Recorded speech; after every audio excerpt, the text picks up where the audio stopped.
Thank you. That was for you, Jay. Okay, we're celebrating you today.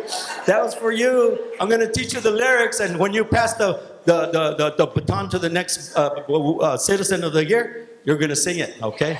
Yeah. I'm going to turn this over to my wife, and she wants to continue. I want to introduce you to Rita Duarte Herrera. If you haven't seen a movie called Walkout, and I want the students to know the name of this movie, it's called Walkout. It's on Netflix. It's made in the time of the 60s. I'm just going to say it. The Mexican-American students were allowed to slip through the cracks, big time. And at the end of that movie, it has the very small number of the people that made it into the CSUs and much less the UCs. But you're going to listen to a young lady who, in 1968, walked across the graduation stage at Santa Clara High School, and 4 years later, walked across the graduation stage at San Jose State University. Rita Duarte Herrera.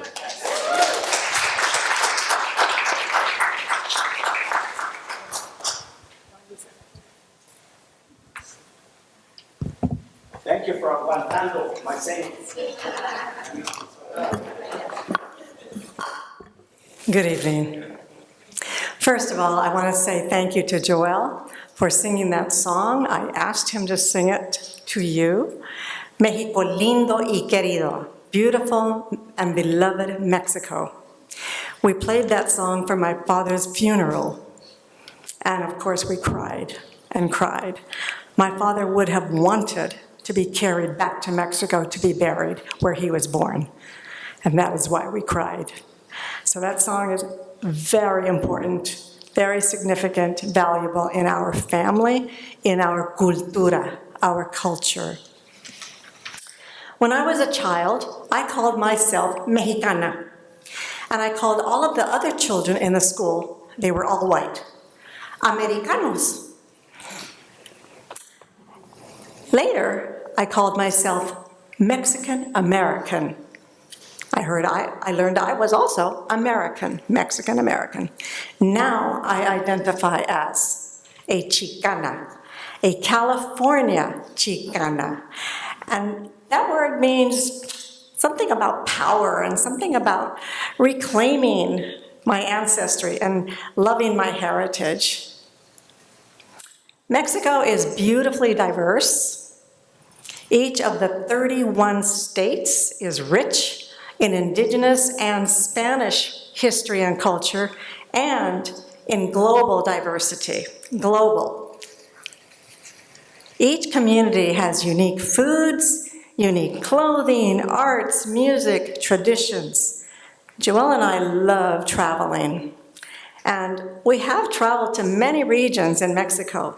So we've experienced firsthand the diversity, the differences in those regions. Now, we were given an hour to say something about Mexican heritage. That's not really possible. So what I'm going to do is say something about my particular family, my mother's Nava family and my father's Duarte family. That's what I know best. And if you know any other Chicanos or Mexican Americans or Mexicanos, you'll see that their heritage is different from mine. Each of us has a different upbringing.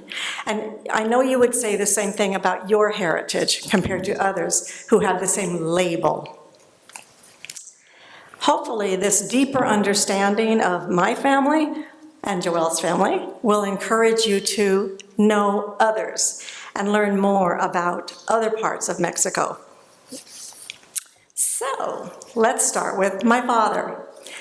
My father was born and raised in the northern part of Mexico, in the state of Sonora. Sonora is known for cattle. Sonora is known for being dry. And in my family, Sonora is known for, can I get the other mic now? I want to show you. Hello, does this work? Yes. I need to put it closer. Okay, so I might have to go up front. Sonora is on this side. This is a book that I wrote. It's a wonderful Walgreens picture book, and it has photos of my father's home village, where the women made their own shoes when I first went there, and men had also leather shoes that were handmade in the town. These are little replicas. Some of the food from our village is, I say our, right? Right here, we have tortillas from Sonora, which you can now buy at Safeway. And they're darn good. We have obleas, different foods that I put in my mother's molcajete. Right here, this was my mother's, and it was her mother's. I have fresh cactus and corn. We are called the people of the corn, in case you didn't know. Mexican people are called la gente del maíz.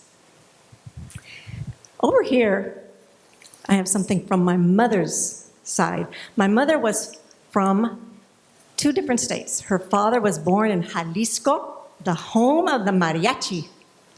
And my grandfather, her father was born in Jalisco. Her mother was born in Zacatecas. So Jalisco is represented here by my great-grandmother, and this rebozo I wear. This is my rebozo. But if you look at this picture, I invite you all to come up afterwards. My grandmother is wearing the same rebozo style. This hat is from Zacatecas. It belonged to my mother's primo, cousin. And she said, "Ay, primo, me gusta tu sombrero. I like your hat." And he takes it off and gives it to her. That's tradition. The Virgen de Guadalupe is extremely important, central to the country of Mexico. She is thought of as a saint. She is very important religiously. In our home, she is important culturally. Not religiously, but culturally, because she does represent Mexico and goodness and love. I have 2 books here written by friends, and you may know them. You might know Francisco Jimenez, who also was born in Mexico, but moved to California, and he writes books about the immigrant experience. Another friend, Rosana Alvarez, is a well-known published poet and author. This weekend, she led a poetry lounge, and several of us read our poems about being Chicanas, being Latinas. Okay, let's see. Joel said that he was a veteran. I will say that in my family, we are extremely proud of our veterans. Many of our men and women in different generations are veterans. One of them is my uncle, my mother's brother. My mother's brother, John Nava, was in the Army when he was 17 years old. Later, he went to Korea, and he was a prisoner of war in Korea for 3 years. So you will see on that table, there is a collage dedicated to my uncle. I will show it to you. Oh, sure. Thank you.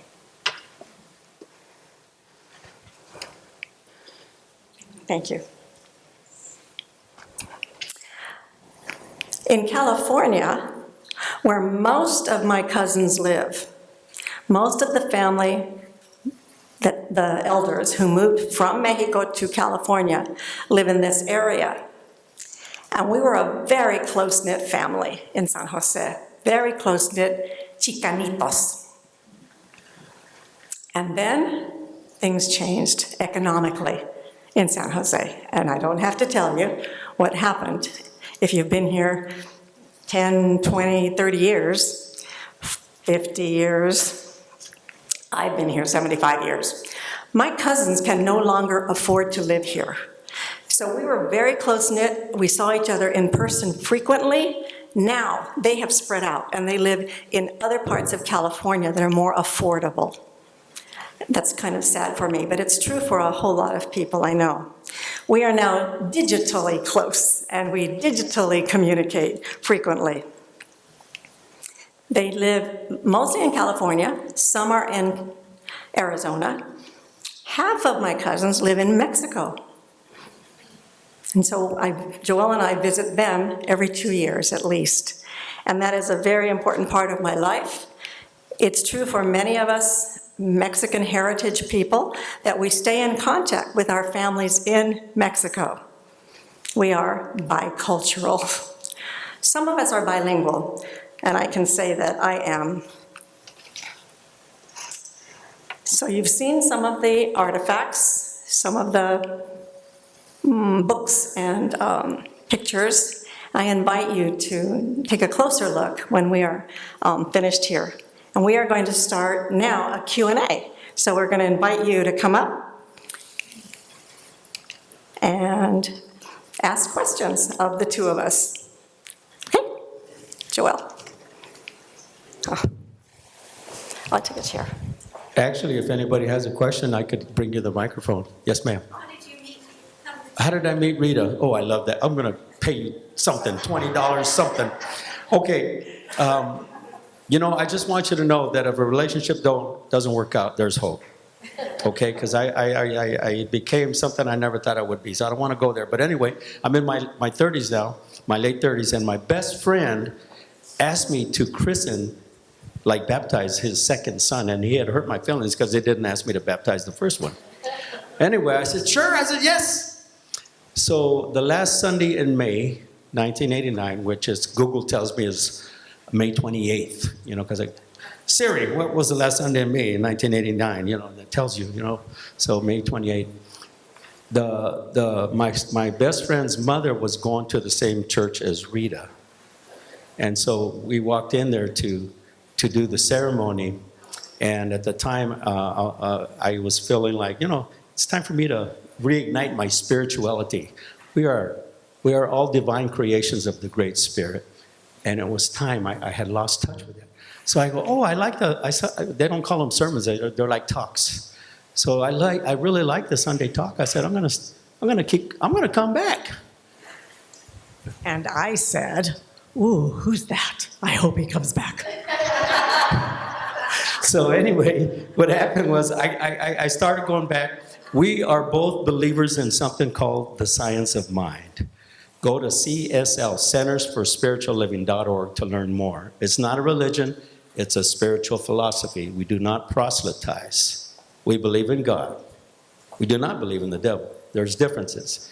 CSL.org, CentersForSpiritualLiving.org. Anyway, so I continued going there in May, and in September I became a member, and in October I asked her out to lunch, and in November we went on a date.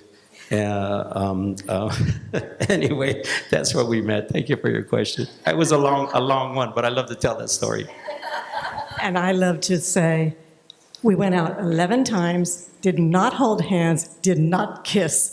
And I was saying, when is he going to kiss me? And he did after 11 dates.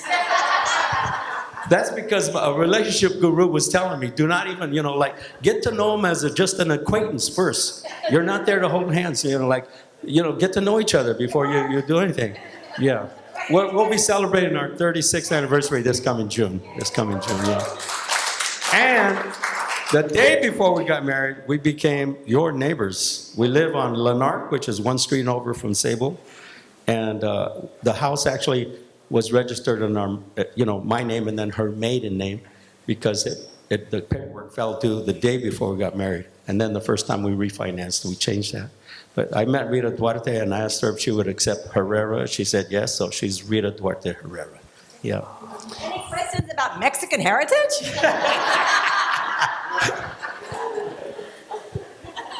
You don't need the mic. What's your question? Usually there's always the difference between how mainstream character defines subcultures and how they see themselves. Yes. So what's more appropriate? Would you say Latino, Latina, or Chicano?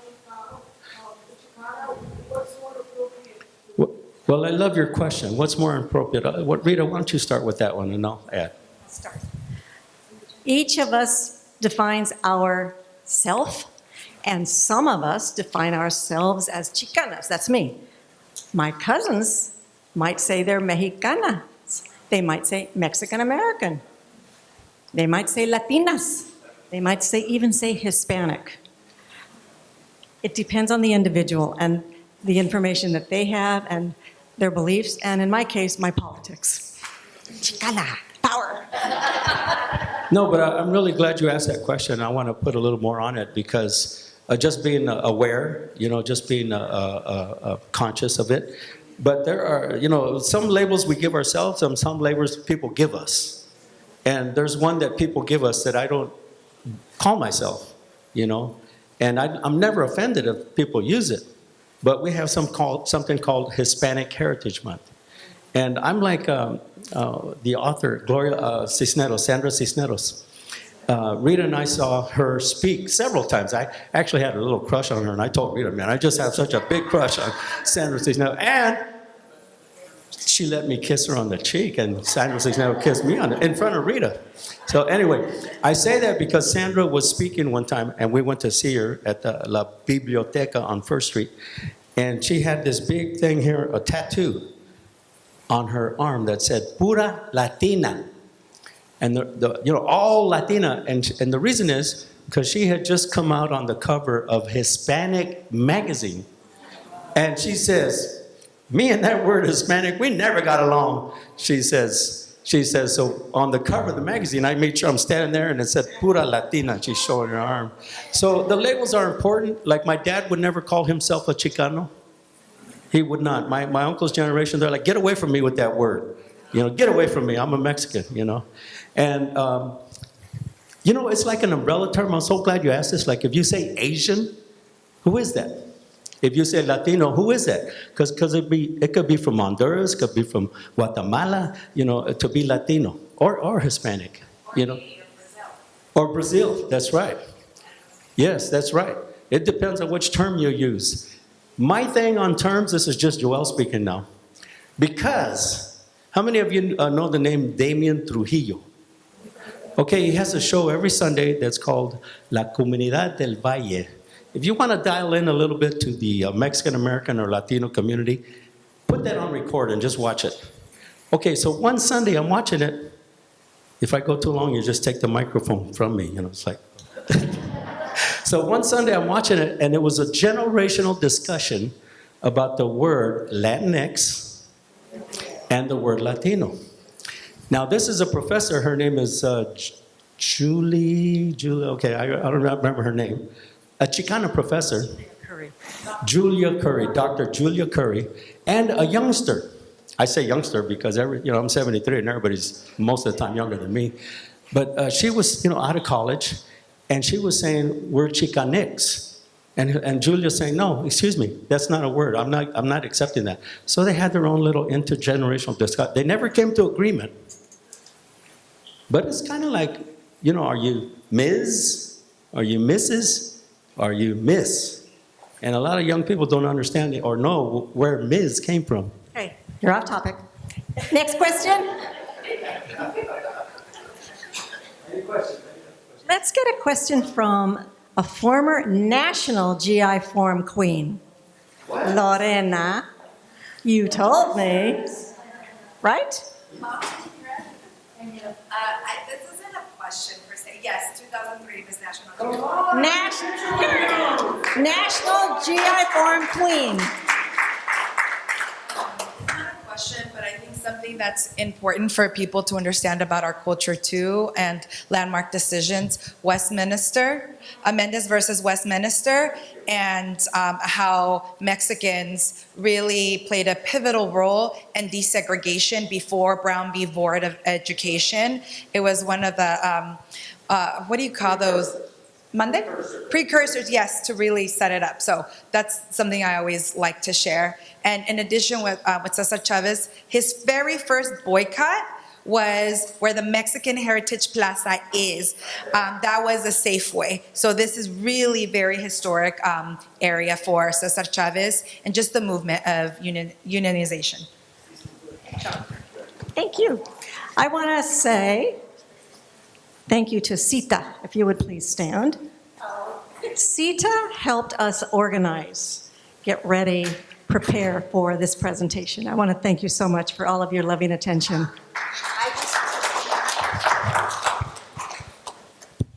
And how I got to know Rita and Joelle is through a very good friend of mine and former neighbor, Blanca Alvarado. And I think we need to thank Blanca also for introducing us. Oh, by the way, if you don't know the name, Blanca Alvarado was a former council person. I believe that she wasn't she vice mayor also? Mm-hmm. Yes. Yes, Santa Clara County Supervisor as well, yes. And a very dear friend for us, also Margie. Mm-hmm.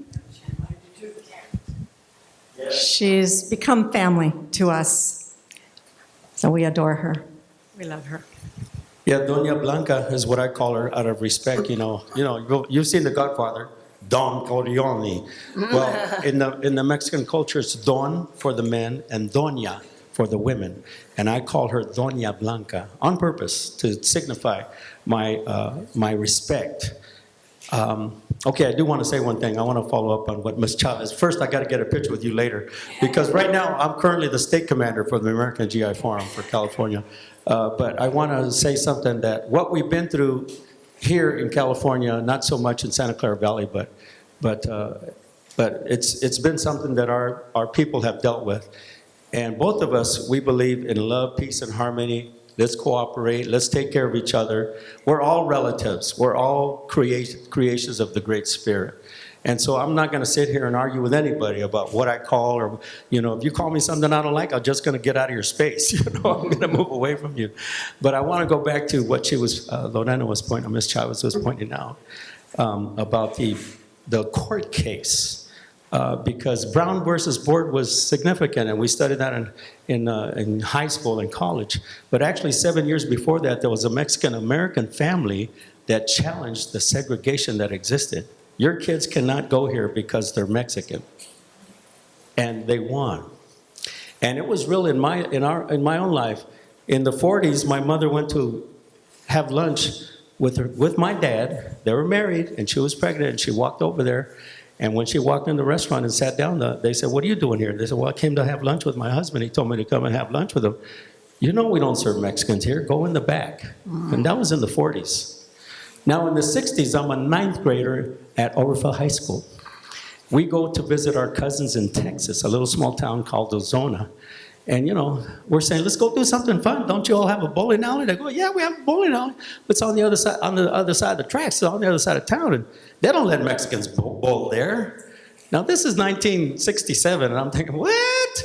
I mean, we weren't like that here in San Jose, Santa Clara County. So let's go see. So we walked in, we drove over there, we got in the bowling alley. "What are you guys doing here?" We want to bowl. We don't let Mexicans bowl here. So we've been through our ups and downs like a lot of cultures, okay? But we want to model that every problem can be solved, that we are here to take care of each other. Thank you.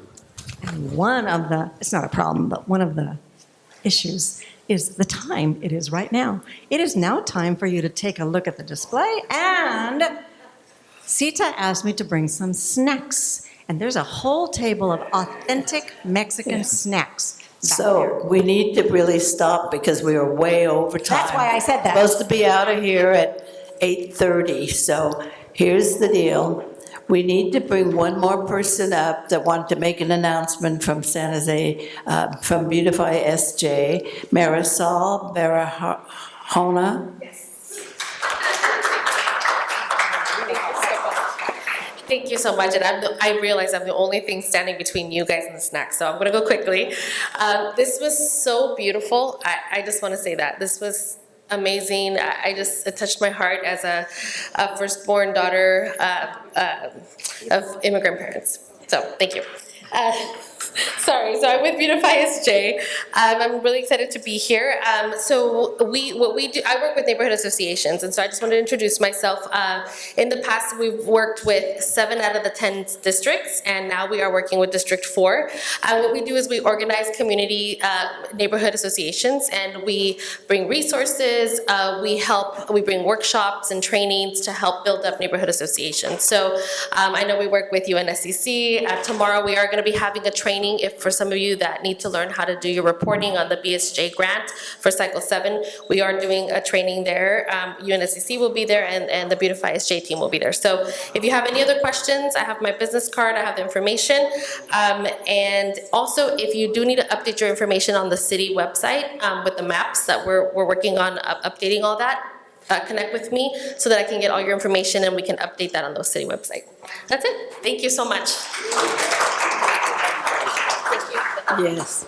Okay, now I want you to be able to come up and look at the table. There's just so many wonderful things to see, so please do that. And then go eat the cake and the snacks and take it with you and hurry up. We're really late.